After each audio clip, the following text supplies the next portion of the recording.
Consoeurs, confrères, Madame Saint-Pierre, bon matin. Mon équipe, Vicky, Cynthia et moi-même, Mara-Olivier, sommes ici aujourd'hui pour vous convaincre que les régimes alimentaires sont une bonne chose pour vous. Évidemment, loin de nous l'idée de vous faire adopter le nouveau régime à la mode qui vous fera perdre 25 livres en 2 semaines, mais non, vraiment pas.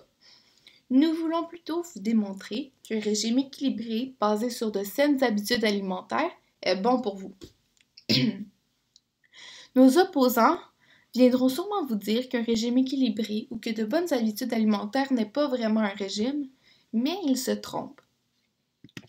Nous sommes à l'ère de l'explosion des chocolats favoris, des restaurants au menu comfort food où les très populaires côtes levées, macaroni au fromage, hamburgers gargantuesques ont la cote.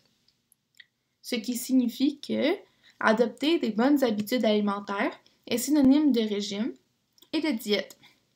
Adopter de bonnes habitudes alimentaires a pour but de garantir le bon fonctionnement de l'organisme et de maintenir un poids normal stable. Une alimentation saine et équilibrée participe à la prévention de certaines maladies. Voici ce que le monde scientifique dit au sujet de l'impact sur notre santé de certains aliments que nous consommons. Premièrement, le sucre. Carburant toxique, nouvel ennemi de la santé publique. Il se cache partout. Évidemment dans les desserts, mais il est dans presque tous les aliments préparés. Craquelins, pain, sauce, soupe, pâtes, mais surtout dans les boissons gazeuses, énergétiques et de sport. Les études sur les effets néfastes du sucre ne cessent de se multiplier.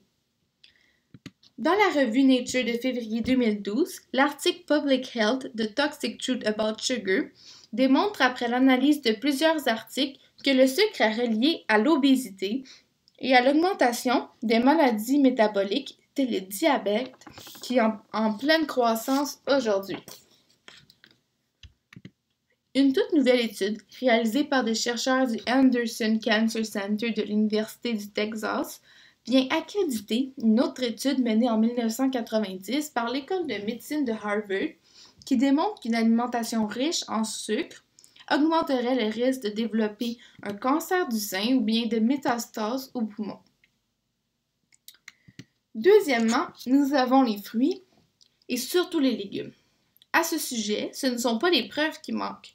Je ne vous énumérerai pas toutes les études ni ne vous les expliquerai, mais voici les plus importantes.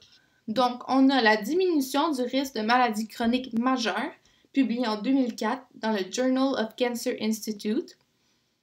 Aussi, la méta-analyse de plusieurs cohortes qui a démontré que l'augmentation de la consommation de fruits et de légumes est reliée à une diminution des maladies du cœur, publiée dans le Journal Lancet en 2006.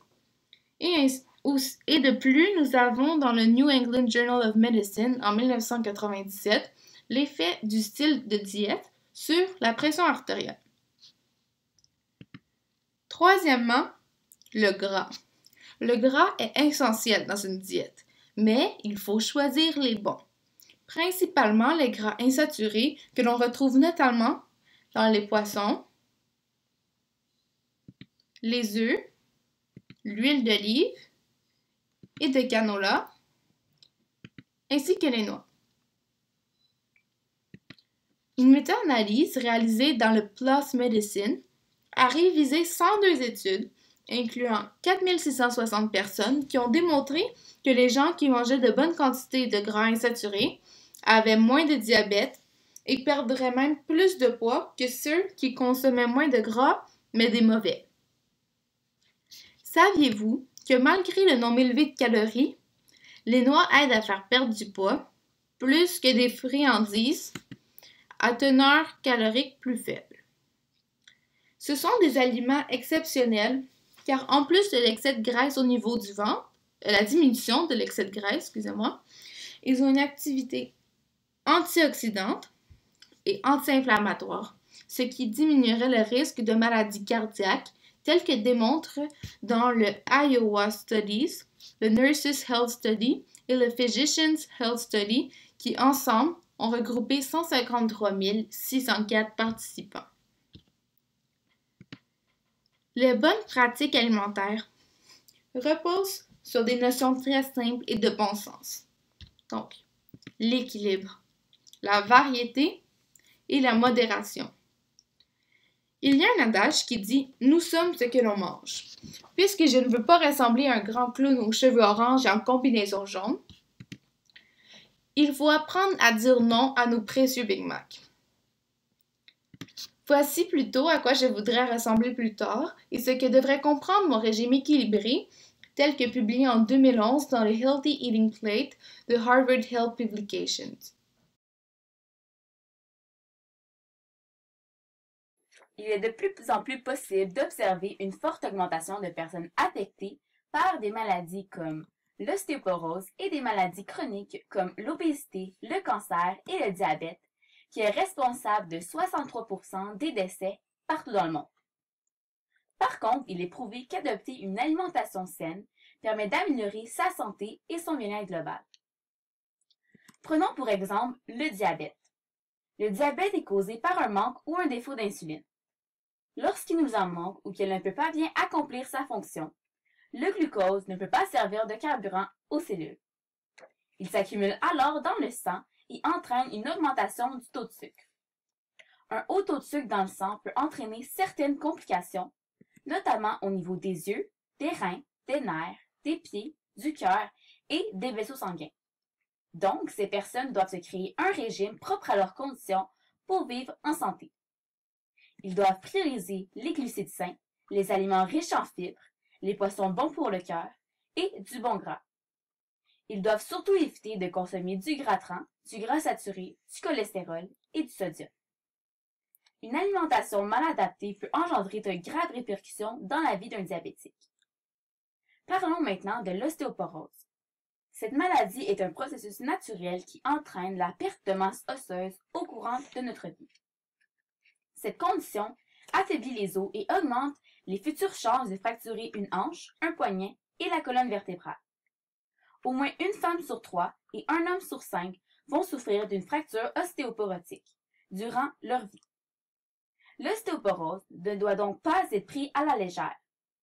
Voilà pourquoi certains régimes ont été créés pour augmenter la masse osseuse des patients. Ceux-ci doivent augmenter leur apport en calcium et en vitamine D, augmenter l'apport en vitamine K, réduire l'apport de sodium consommé, modérer la consommation de caféine, d'alcool, de boissons gazeuses, et j'en passe. La troisième maladie qui nécessite une attention alimentaire est le cancer. Cette grave maladie est déjà très répandue car en 2012, 30,2% de la population canadienne, ce qui veut dire environ 10 494 500 Canadiens, ont souffert d'un cancer mortel. Pour éviter de revoir ce triste résultat dans les années à venir, certaines habitudes alimentaires doivent être mises en place. Il est clair que la majorité des personnes ayant un cancer sont traitées avec la chimiothérapie. Donc, ils ont besoin de plus d'énergie que la normale pour fonctionner au courant de la journée. Voilà pourquoi, selon la Société canadienne du cancer, il est fortement recommandé de manger plusieurs collations durant la journée pour accroître son apport en protéines, en calories ainsi qu'en énergie. De plus, il est nécessaire de boire beaucoup d'eau pendant la journée pour bien s'hydrater et d'éviter les effets secondaires des traitements. Finalement, il y a aussi l'obésité qui est en forte et malheureuse expansion partout dans le monde. En 2014, 20,2% des Canadiens âgés de 18 ans ou plus sont classés obèses. Sur cette image, la ligne bleu foncé représente les hommes obèses et la ligne mauve le représente pour les femmes. Comme nous pouvons voir, les hommes et les femmes classés obèses ont nettement augmenté depuis 2003. Il est possible de croire qu'ils continuent à augmenter d'année en année. Voilà encore pourquoi il est nécessaire d'adopter de saines habitudes alimentaires. Selon Santé Canada, les aliments qui augmentent le taux d'obésité sont le sel, les sucres et les lipides. Ces aliments sont les principaux nutriments à éviter par les nutritionnistes quand ils doivent construire un régime alimentaire pour certains clients obèses. Ils doivent éviter de consommer des plats préfaits comme les Michelinos et plutôt cuisiner de la nourriture à la maison à partir de vrais aliments. Par contre, dans la plupart des cas, les régimes ne fonctionnent pas seuls et il faut les combiner avec de l'activité physique pour obtenir de bons résultats.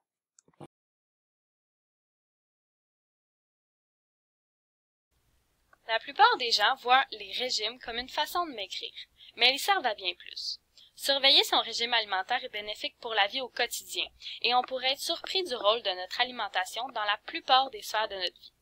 Suivre un régime pourrait régler plein de problèmes que nous vivons tous régulièrement et changer les effets sur la psychologie, le sommeil, les maux de tête, la qualité de la peau, le stress, l'estime de soi et bien sûr, le poids.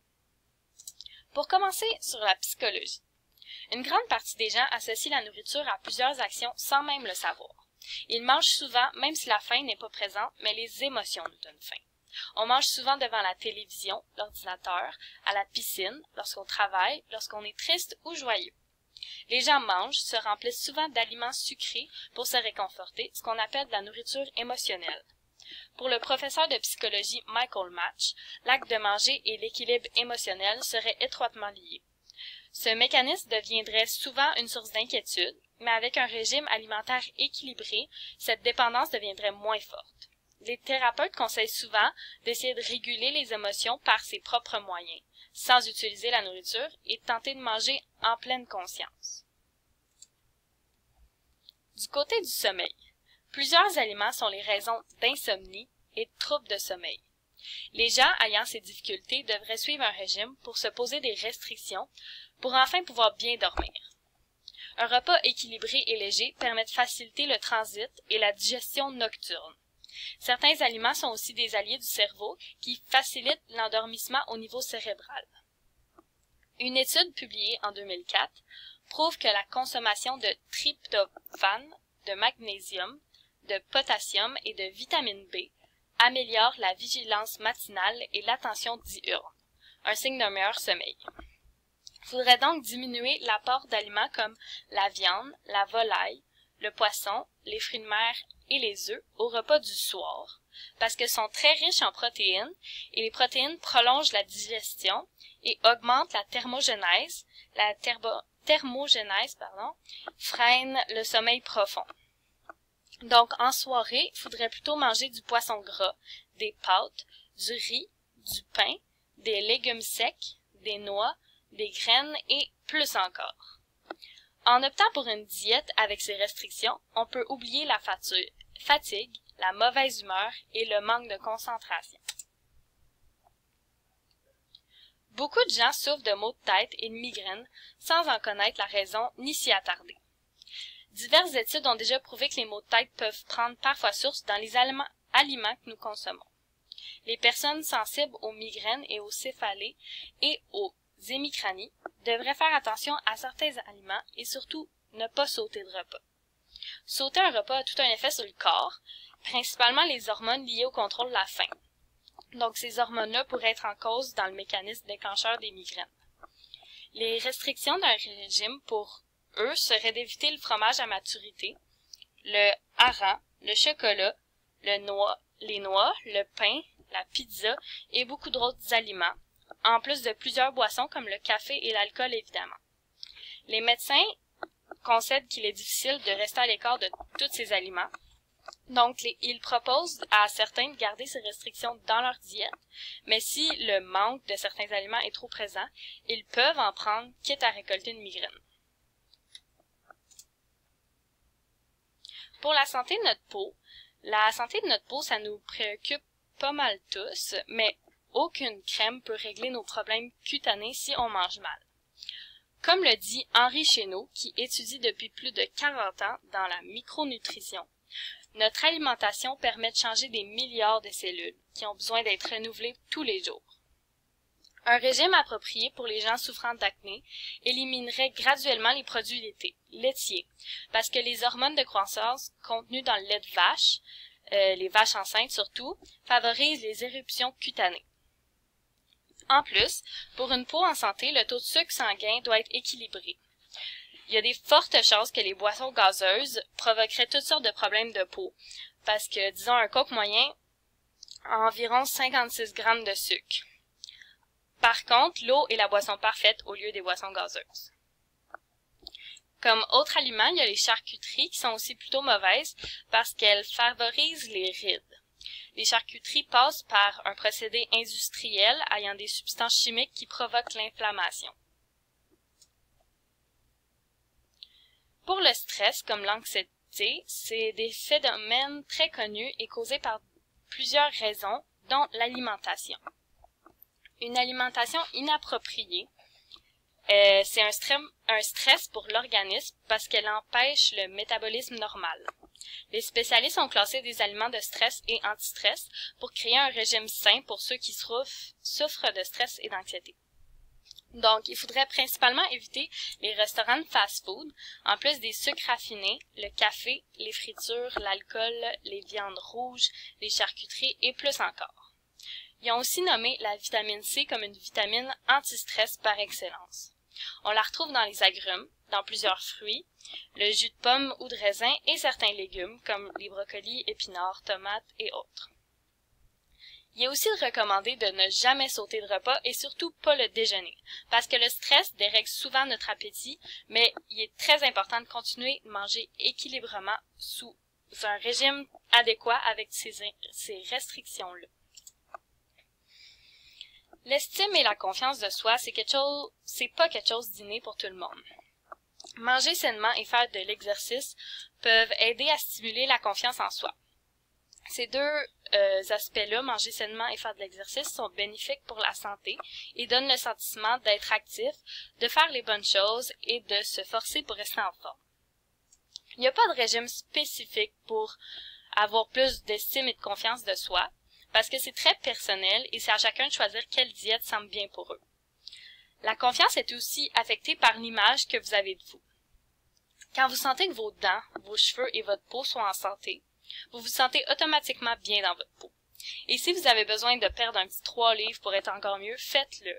Mais il faut toujours le faire pour soi-même et simplement avoir un régime ordinaire. Ça peut permettre de perdre ce 3 livres-là. Un régime sain et équilibré, ça va faire perdre du poids, juste manger des fruits, des légumes, quelque chose de bon pour vous, puis vous allez même pas le savoir. Ça va juste vous aider à réduire, sans que vous le sachiez, votre apport d'aliments malsains comme le fast-food. Donc, si vous désirez vraiment avoir plus d'estime, plus de confiance, avoir l'air un peu plus beau des dents, des cheveux, de la peau, c'est vraiment en faisant les bons choix de régime. Finalement, il faut prendre en compte que faire une diète, ça veut pas dire de se priver complètement de tous les aliments dans les restrictions de chacun. Ça veut pas non plus dire de plus manger ou sauter des repas, ça veut plus dire de se poser des restrictions pour établir ce qu'on souhaite améliorer pour notre quotidien. Parce que s'empêcher de manger complètement, ça peut empirer les choses.